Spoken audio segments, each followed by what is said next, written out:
Good morning students. बातें करेंगे P block elements की। पी ब्लॉक एलिमेंट्स देखिएगा बेटा जी, ये चैप्टर बड़ा इंटरेस्टिंग है। ठीक है, इससे छोटे छोटे क्वेश्चन पूछता एक एक नंबर के।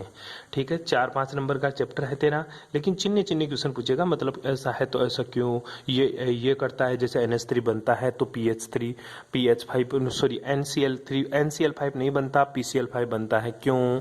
ठीक है, इस तरह से क्वेश्चन पूछता है छोटे छोटे, ऐसा होता है ऐसा क्यों नहीं। ठीक है, आई बात समझ में, बस ये क्वेश्चन पूछता है। तो पी ब्लॉक एलिमेंट्स में तेरे जो चैप्टर है, ठीक है, इसमें जो रिड्यूस सब्जेक्ट हुआ है वो बेटा टॉपिक रिड्यूस किया उसने पूरा। जैसे पी ब्लॉक में है ग्रुप 13, ग्रुप 14, ग्रुप 15, ग्रुप 16। जो ग्रुप 13-14 तो अपन 12th में 11th में पढ़ा करते हैं, जो तेरे काम का नहीं था। 15, 16, 17, 18, 15, 16, 17, 18, 15 जो ग्रुप आता है बेटा वो किससे शुरू होता है गुरु जी? जो 15 वाला जो ग्रुप होता है, ग्रुप 15 वो नाइट्रोजन फैमिली होती है, 16 किसी ऑक्सीजन फैमिली, 17 कौन सा गुरुजी? फ्लोरीन फैमिली, और 18 कौन सा बेटा? Inert gas. ठीक है, जो इनर्ट गैसें होती है सारी सारी वो 18 के, ये 4 पढ़ने अपन को। ठीक है, इसमें से कुछ रिड्यूस किया बेटा, इंटरेस्टिंग सब्जेक्ट है, इसमें से रिड्यूस तो उसने बहुत किया सॉरी, इसमें से सब्जेक्ट में से रिड्यूस तो किया है, लेकिन टॉपिक में से चिन्ह चिन्ह हटा दिया उसने, थोड़ा थोड़ा इनमें से सब में से हटा दिया। तो जो हटा दिया वो अपन नहीं पढ़ेंगे, जो नहीं हटाया वो अपन पढ़ेंगे। तो सबसे पहले आवर्त सारणी में वर्ग 13 के तत्व कहाँ से शुरू होते हैं गुरुजी? वर्ग 13 से लेकर वर्ग 18 तक जो पी ब्लॉक होते हैं ना, वो कौन से होते हैं गुरुजी? जो 13 वर्ग से, वर्ग संख्या 13 से लेकर वर्ग संख्या 18 तक है जो एलिमेंट्स होते हैं, वो सारे के सारे क्या कहलाते हैं मेरे? पी ब्लॉक एलिमेंट्स होते हैं। ठीक है, पी ब्लॉक तत्व कहलाते हैं। इनका जो इलेक्ट्रॉनिक कॉन्फ़िगरेशन होता है, ठीक है, इन पी ब्लॉक एलिमेंट्स का जो इलेक्ट्रॉनिक विन्यास होता है, वो इलेक्ट्रॉनिक विन्यास होता है तेरा NH2 NP12 इसका इलेक्ट्रॉनिक कॉन्फ़िगरेशन देखने को मिलता है बेटा जी। ठीक है, कौन सा? जो ग्रुप 13, फिर 14, फिर 15, फिर 16, फिर 17, फिर 18, सारे याद है तेरे को ग्रुप तो। ठीक है, कक्षा 10 में अपन 11 में यही तो किया था सारा का सारा। ये बैंगन, आलू, गाजर इन थैला। ठीक है, काशी गए शंकर प्रभु। ठीक है, न्यूजीलैंड, पाकिस्तान, ऑस्ट्रेलिया सब भिखारी। ठीक है, ओ सावधानी से टिपो। ठीक है, फिर कल बाहर आई आंटी। ठीक है, हीना नीना अगर कर 0 रन। पढ़ लेगा सारा, ये तो अपने काम के है नहीं, जो अपन पढ़ेंगे नहीं। अपन पढ़ेंगे वर्ग 15, 16, 17, 18। ठीक है, वर्ग 15 का इलेक्ट्रॉनिक कॉन्फ़िगरेशन बता दे चलते तो NH2 गुरुजी NP3, इसका NH2 गुरुजी NP4, इसका NH2 गुरुजी NP5, इसका NH2 गुरुजी NP6। बिल्कुल बेटा जी, बिल्कुल बिल्कुल दिमागदार आदमी है तू। ठीक है, ये इनका सामान्य इलेक्ट्रॉनिक कॉन्फ़िगरेशन होता है। हेडिंग लगा ले, वर्ग 15 के तत्व। कौन से तत्व? गुरुजी वर्ग 15 के तत्व। किसके तत्व है? वर्ग 15 के तत्व। वर्ग 15 के तत्व। ठीक है, इंट्रो क्या दू तेरे को? INTRO, इंट्रोडक्शन दे दूं। इंट्रोडक्शन, इसके बारे में परिचय देख इसका। ठीक है, जो वर्ग 15 के तत्व होता है ना, इसको कौन सी फैमिली में रखते हैं गुरुजी? नाइट्रोजन परिवार में रखा जाता है। कौन से परिवार में? नाइट्रोजन परिवार में, जिसका इलेक्ट्रॉनिक कॉन्फ़िगरेशन NH2 NP3 होता है। ठीक है, सबका इलेक्ट्रॉनिक कॉन्फ़िगरेशन तेरे को याद करना है। न्यूजीलैंड, पाकिस्तान, ऑस्ट्रेलिया सब भिखारी। ठीक है, इनका इलेक्ट्रॉनिक कॉन्फ़िगरेशन जब देखा करूँ तो गुरुजी इनका जो परमाणु क्रमांक है, नाइट्रोजन 7 में आता है, फास्फोरस 15 के ऊपर आता है, आर्सेनिक तेरा 33 पे आता है, और जो तेरा एंटीमनी है, एंटीमनी 51 पे आता है। Sb को एंटीमनी बोलते हैं, Bi को तेरा बिस्मिथ बोलते हैं। क्या बोलेंगे? बिस्मिथ। लिख लेना, nitrogen, phosphorus, arsenic, antimony, bismuth लिख लेगा। इसका जो इलेक्ट्रॉनिक कॉन्फ़िगरेशन है वो गुरुजी हीलियम 2 तक तो ये खुद खा गया हीलियम, उसके बाद में 2s2 2p3। ठीक है, उसके बाद में नियोन आ गया गुरुजी। यहाँ पे कौन आ गया बेटा? नियोन। नियोन खुद खा गया गुरुजी 10 तक तो, उसके बाद में 3s2 और 3p 3 दे बेटा 3d 0 है यहाँ पे। जो डी ऑर्बिटल है ना वो खाली है। क्या गुरुजी इसके पास खाली था, पी के पास में? नहीं बेटा, याद कर नाइट्रोजन के पास 2s2 2p3, फिर तो 3s आता है ना, तो डी तो था ही नहीं ना इसके पास। डी तो यहाँ से शुरू होता है गुरुजी फास्फोरस से, बस डी खाली रहता है। ये सारा का सारा इसका इलेक्ट्रॉनिक कॉन्फ़िगरेशन होता है इसमें। उसके बाद में गुरुजी आर्गन, कौन बेटा? आर्गन। आर्गन का electronic configuration 3d10 4s2 4p3 और 4d फिर खाली रहता है गुरुजी यहाँ। ठीक है, ये लिखना नहीं है, ये मैं बता रहा हूँ तेरे को कि खाली है इलेक्ट्रॉन कॉन्फ़िगरेशन, तो ये लिखेगा इधर वाला है। ठीक है, आर्गन कितने पे आता बेटा? 18 पे, 18 तक खा गया है। ठीक है, क्रिप्टोन आ गया, क्रिप्टोन याद कर लेना, ओए ओए टंटो, ये इलेक्ट्रॉन कॉन्फ़िगरेशन याद कर लेना। हीलियम 2 पे आता है, नियोन 10 पे आता है, आर्गन 18 पे आता है और क्रिप्टोन कितने पे आता है गुरुजी? 36 के ऊपर आता है। कितने पे? 36 पे। 4d 10 और 5s2 और 5p3 उसके बाद में 5d 0 खाली रहता है। ये खाली मैं तेरे को इसलिए क्यों बता रहा हूँ खाली रहता है, आगे का नामा आएगा इसका बहुत तगड़ा खाली होने का। ठीक है, आगे देख, क्रिप्टोन के बाद में कौन सा आता है तेरा? जीनोन। कौन आता है? जीनोन। जीनोन 54 पर, जीनोन 54 पे। 4f14 4f14 5d10 5d10 6s2 6s2 6p3 और फिर क्या आ जाएगा बेटा? वापस से 5 के बाद में 60 आ जाएगा तेरा खाली, वापस से खाली। ये नहीं लिखना इधर वाला, मैं तेरे को इससे समझा रहा हूं कि ये खाली रहता है। क्या रहता है? ये खाली रहता है। इलेक्ट्रॉनिक कॉन्फ़िगरेशन तो ये याद करेगा, कोई प्रॉब्लम? ध्यान दे बेटा, ऊपर से नीचे जाते हैं, ऊपर से नीचे जाते हैं तो आकार आकार बढ़ रहा है। क्यों? क्योंकि सेल बढ़ रहे हैं। सेल मतलब कोष बढ़ रहे हैं। क्या बढ़ रहे हैं बेटा? कोष बढ़ रहे हैं। देख कैसे पता चला कोष बढ़ा? देख, ये तो 2 ही है, दूसरा कोष था, ये तीसरा कोष आ गया, ये चौथा कोष आ गया, ये 5वां कोष आ गया, ये मेरा छठा कोष आ गया। तो ऊपर से नीचे जा रहे हैं तो कोष बढ़ रहे हैं, इसलिए आकार बढ़ रहा है। ठीक है, ऊपर से नीचे जा रहे तो कोष बढ़ रहा है, इसलिए क्या बढ़ रहा है? आकार बढ़ रहा है। और तेरा जो जेड इफेक्ट है ना गुरुजी, वो डिक्रीज हो रहा है। क्या हो रहा है? डिक्रीज हो रहा है। कांस्टेंट भी बोल सकते हैं इसको। कब डिक्रीज होता है? नेक के बराबर डिक्रीज होता है। केवल जो आकार बढ़ रहा है ना वो कोष की वजह से बढ़ रहा है तेरा। यहाँ तक किसी को कोई प्रॉब्लम? अरे कोई दिक्कत है? कोई प्रॉब्लम? अब आते हैं गुरुजी इनकी उपलब्धता। उपलब्धता तेरे को कहाँ मिलेंगे ये? अगर तू इनसे मिलने जाए ना तो गुरुजी एड्रेस बताइए कहाँ कहाँ मिलेंगे।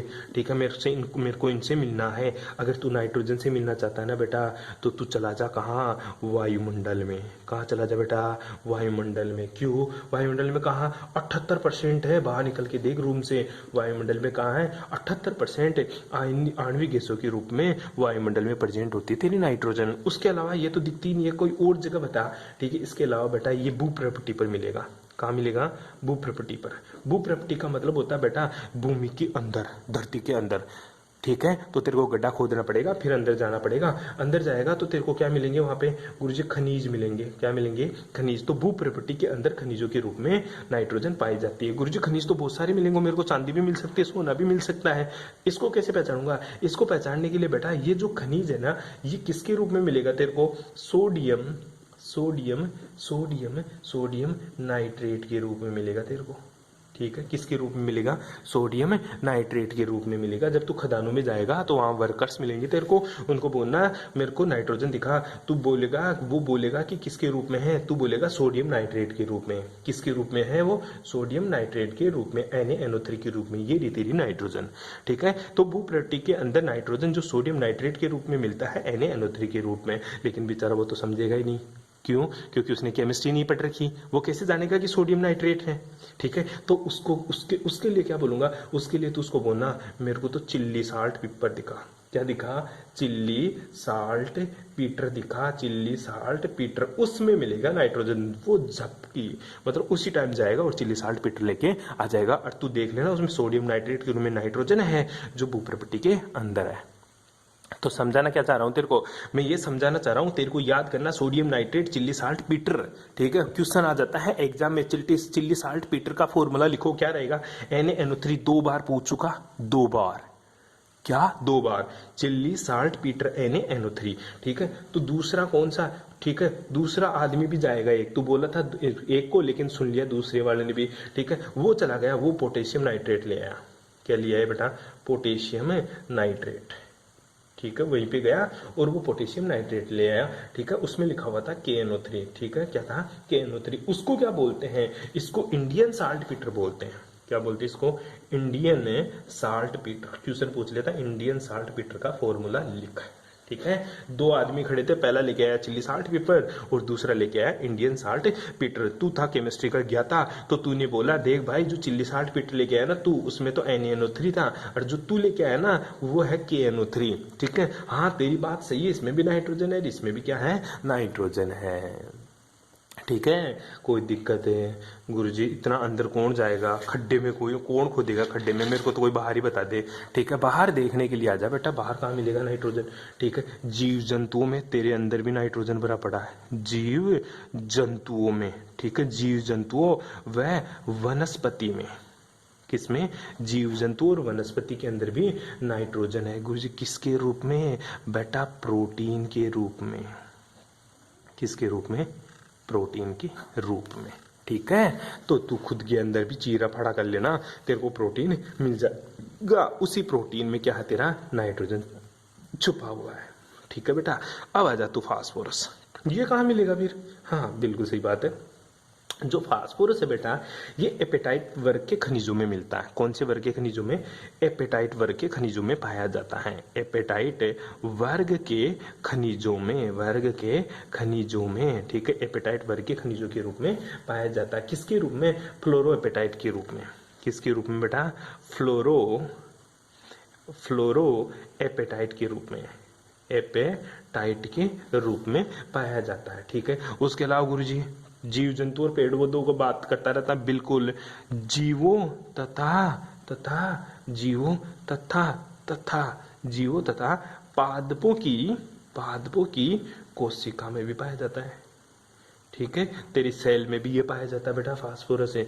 और कहाँ, तेरा फेवरेट डिस्क है दूध तथा मेरा फेवरेट डिस्क अंडों में पाया जाता है। कहाँ पाया जाता है, दूध तथा अंडों में भी क्या पाया जाता है, फास्फोरस पाया जाता है। मुंह बिगाड़ने की जरूरत नहीं है। फिर गुरुजी आर्सेनिक और एंटीमनी और जो बिस्मिथ है ना, ये कहाँ पाए जाते हैं गुरुजी, ये बेटा ये तीनों के तीनों एक साथ पाए जाते हैं। कहाँ, सल्फाइड, कहाँ पे, सल्फाइड खनिजों के रूप में, सल्फाइड खनिजों के रूप में। साथ के साथ कॉपी में लिखता जाया कर यार, समझा कर तू, तेरे को पढ़ना मेरे को नहीं पढ़ना, तू साथ के साथ कॉपी में लिखेगा ना वीडियो देखते टाइम पे, सच्ची में बता रहा हूँ याद हो जाते हैं। मेरे को खुद को याद हो गए तो तेरे को कहाँ से याद नहीं होंगे, सच्ची सच्ची बात है बिल्कुल।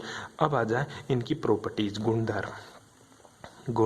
धर्म हेडिंग लगा ले, गुण धर्म किसके, ग्रुप को क्या बोलते रहे, समूह।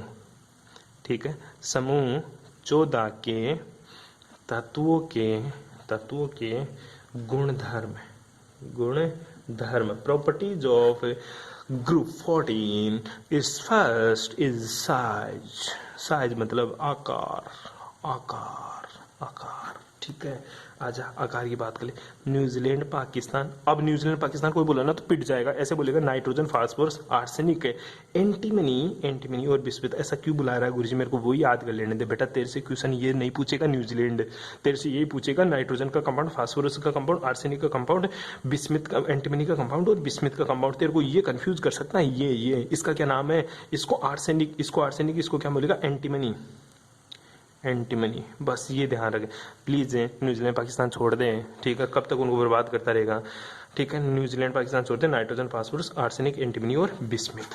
ठीक है, आजा अब इनके बारे में बात करते हैं। तो ऊपर से नीचे जाते हैं तो सीधी सी बात है गुरुजी, इनका आकार बढ़ता है। क्या बढ़ता है बेटा, आकार बढ़ता है। क्यों, क्योंकि गुरुजी इनके सेल बढ़ते हैं। क्या बढ़ते हैं, कोष बढ़ते हैं। क्या बढ़ते हैं बेटा, कोष बढ़ते हैं। अगर गुरुजी आकार बढ़ता है ना तो ऊपर से नीचे जाने पर एक कारनामा और हो जाता है, इलेक्ट्रोनेगेटिविटी क्या होती है गुरुजी, घटती है। ऊपर से नीचे जाते तो इलेक्ट्रोनेगेटिविटी घटती है। क्यों, क्योंकि गुरुजी साइज बढ़ जाती है ना, ये तो बचपन की क्लासेस से पढ़ते आ रहे हैं बेटा। देख, साइज बढ़ने का एक फैक्टर है, साइज कब बढ़ता है, जब कोष बढ़ते हैं। साइज कब बढ़ेगा, जब कोष बढ़ता है। और इलेक्ट्रोनेगेटिविटी कब घटेगी, जब तेरा साइज बढ़ेगा, जब तेरा साइज बढ़ेगा। लेकिन एक बड़ा फेयरवेल देखने को मिलता है यहाँ पे, जो आर्सेनिक एंटीमनी और बिस्मिथ है ना, आर्सेनिक एंटीमनी और बिस्मिथ है। कौन सा, आर्सेनिक एंटीमनी और बिस्मिथ। इधर क्यों लिया है मेरे को, देख ले, आर्सेनिक एंटीमनी और बिस्मिथ। यहाँ पे क्या आना शुरू हो गए गुरुजी, यहाँ पे डी कक्षक आना शुरू हो गए। क्या आना शुरू हो गए बेटा, डी और एफ कक्षक आना शुरू हो गए।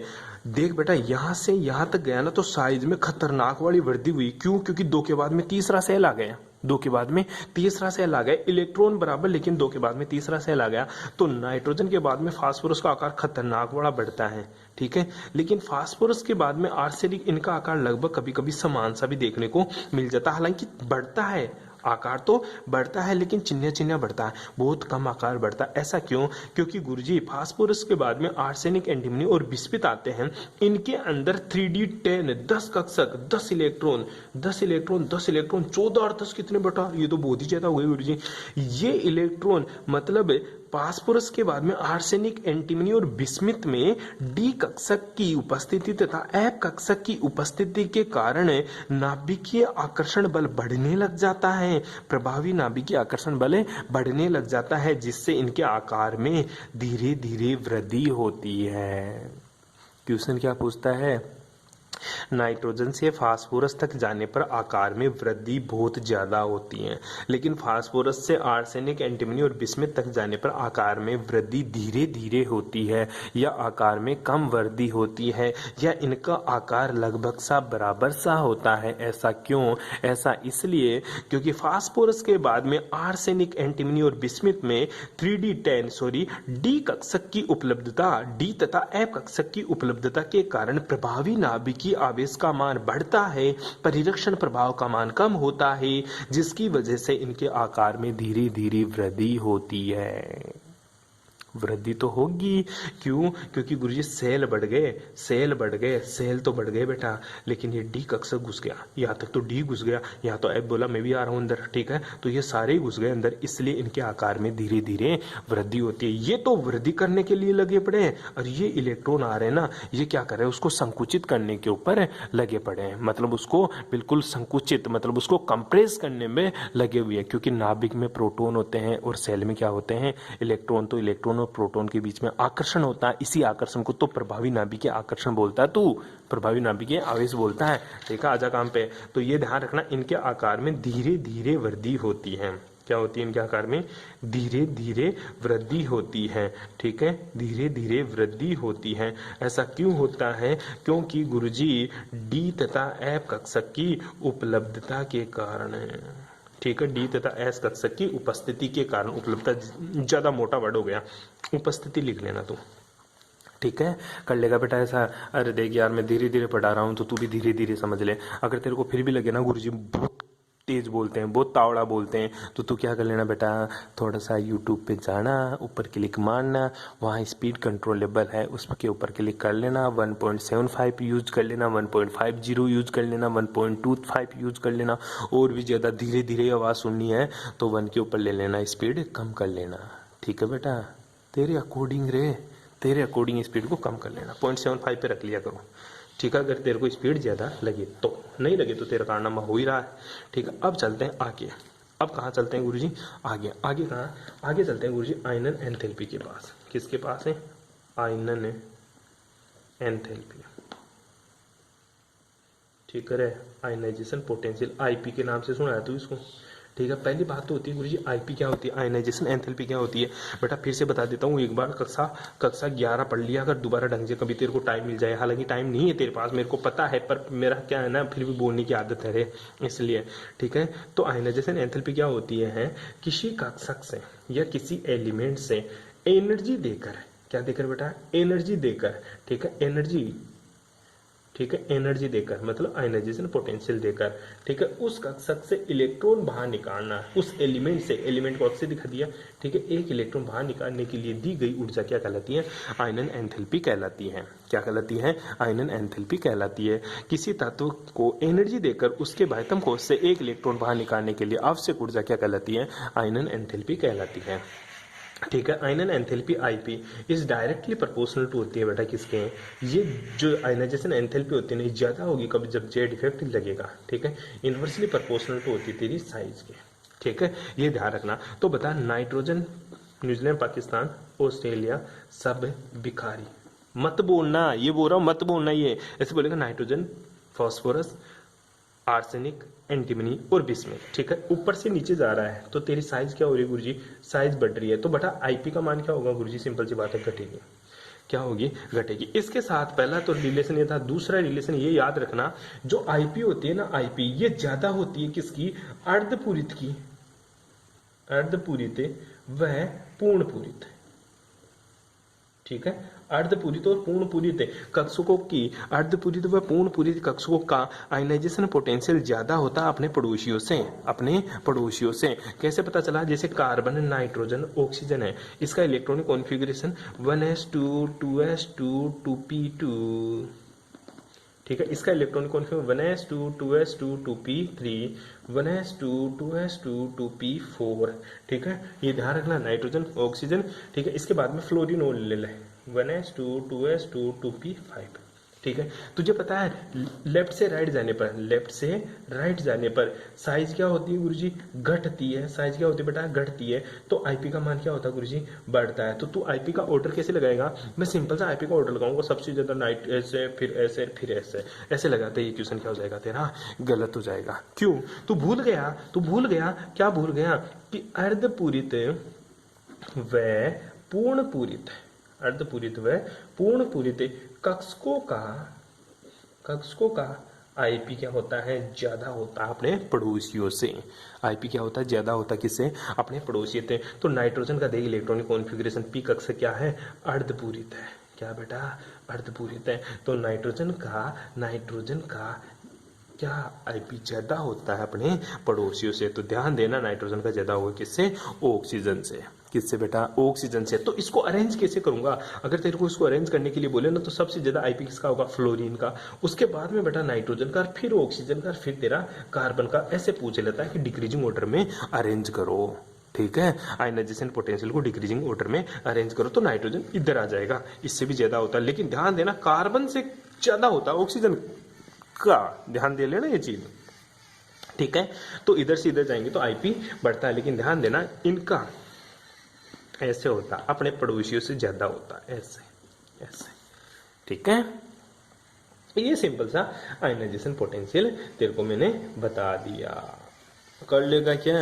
अरे छोटी छोटी बातें बताइए बेटा, इतना तो कुछ मैंने बोला ही नहीं, ठीक है। चिन्नी चिन्नी सी बातें बताइए सारी की सारी। उसके बाद में आ जाते इसके भौतिक गुण है, इंटरेस्टिंग है। क्या है गुरुजी, इंटरेस्टिंग, क्या, भौतिक गुण है, ठीक है। हेडिंग लगा ले, भौतिक गुण। किनके, तेरे नहीं, पी ब्लॉक एलिमेंट्स में ना, ग्रुप 14 के, 15 के रहे भौतिक गुण, ठीक है।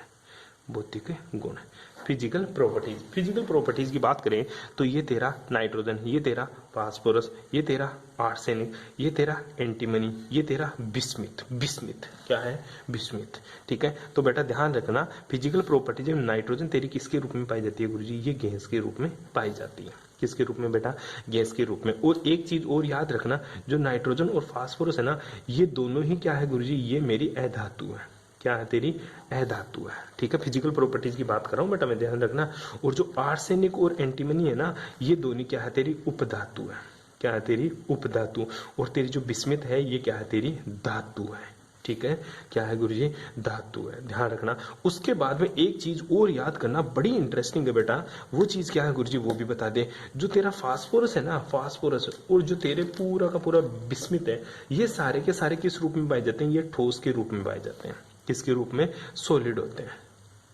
क्या होते हैं, सॉलिड। केवल तेरी नाइट्रोजन क्या होती है, केवल गैस होती है। नाइट्रोजन क्या होती है, गैस होती है। बाकी की सारी चीजें किसमें पाई जाती है, सॉलिड के रूप में पाए जाते हैं। और ये सारे के सारे क्या दिखाते हैं, एलोट्रोप दिखाते हैं, ठीक है। क्या दिखाते हैं, एलोट्रोपी होते हैं। एलोट्रोपी का मतलब होता है बेटा, ये होते हैं अपरूपता दिखाते हैं, अपरूपता दिखाते हैं। जैसे कार्बन के 3 अपरूप होते हैं, वैसे ही ये सारे के सारे अपरूपता दिखाते हैं। नाइट्रोजन क्या नहीं दिखाता, अपरूप नहीं बनाता, एलोट्रोप्स नहीं बनाता। और जहां रखना, ऊपर से नीचे जाएंगे ना, तो इसका बॉइलिंग पॉइंट क्या होता है, बढ़ता जाएगा, क्योंकि आकार बढ़ता है, क्योंकि आकार बढ़ता है। लेकिन ध्यान रखना, जो मेल्टिंग पॉइंट है ना, मेल्टिंग पॉइंट है, यहां से यहां तक जाएंगे तो मेल्टिंग पॉइंट क्या होता है गुरुजी, बढ़ता है। कहां तक, आर्सेनिक तक है। और आर्सेनिक से नीचे जाएंगे तो मेल्टिंग पॉइंट क्या होता है गुरुजी, घटता है। क्या होता है, घटता है।